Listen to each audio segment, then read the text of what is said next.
Stéphane, samedi, vous allez être associé à Calan Dagan dans les Champions Stakes. C'est un cheval qui vous apporte beaucoup de joie. Ouais, vraiment, Calandagan, c'est un cheval qui, qui est un petit peu compliqué. J'aime bien ce genre de chevaux qui sont un peu compliqués parce qu'il faut leur apprendre, leur donner du temps. Et, euh, et c'est un cheval qui a beaucoup de potentiel aussi, clairement. Donc, oui, oui, non, des performances XXL pour ce cheval. En quoi est-il compliqué? Vous dites souvent ça, il vous donne du fil à retordre.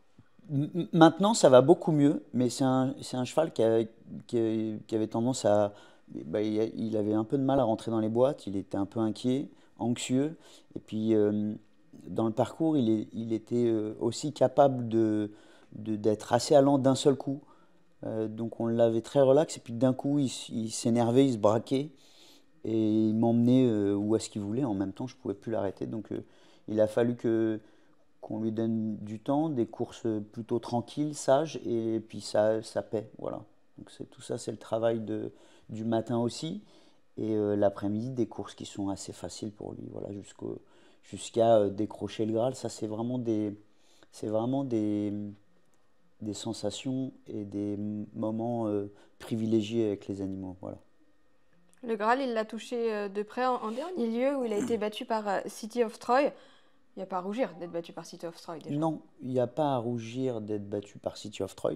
Il a fait une ligne droite époustouflante parce que c'est un cheval qui est un petit peu mieux sur 2004 et quand je suis obligé un peu de le bousculer en début de parcours, je brûle un petit peu son accélération.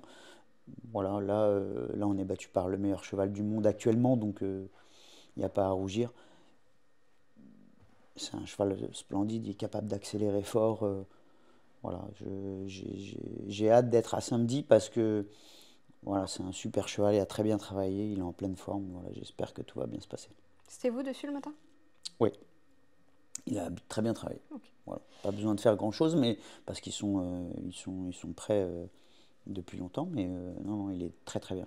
Vous venez de me dire que vous le préférez sur 2400 mètres pour samedi. Comment ça Ouais, s'annonce? parce que hop, il a très bien couru aussi à York, c'était 2000 mètres, hein. Donc il est capable, mais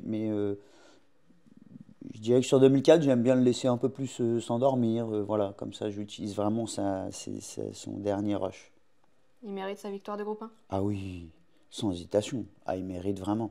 Il mérite vraiment. Ce qu'il a fait à Ascot, c'était un groupe 2, mais c'était incroyable de passer des derniers au premier en 100 mètres et en prenant du champ, du champ, du champ. C'était incroyable.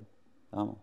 C'est vous qui l'avez façonné finalement et arrivé à cette potentielle victoire de groupe 1, ça pourrait être Je suis pas l'apothéose. sûr d'être, je suis pas sûr de, c'est pas moi qui l'ai façonné, c'est un peu tout le monde, c'est toute l'équipe, c'est Francis, c'est Willy qui travaille à Aiglemont, c'est un peu tout le monde.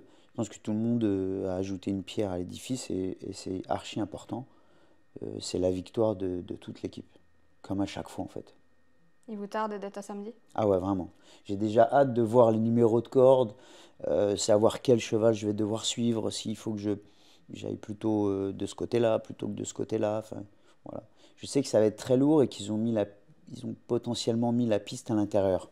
Je me suis déjà renseigné auprès de Mika Barza parce qu'il connaît très bien.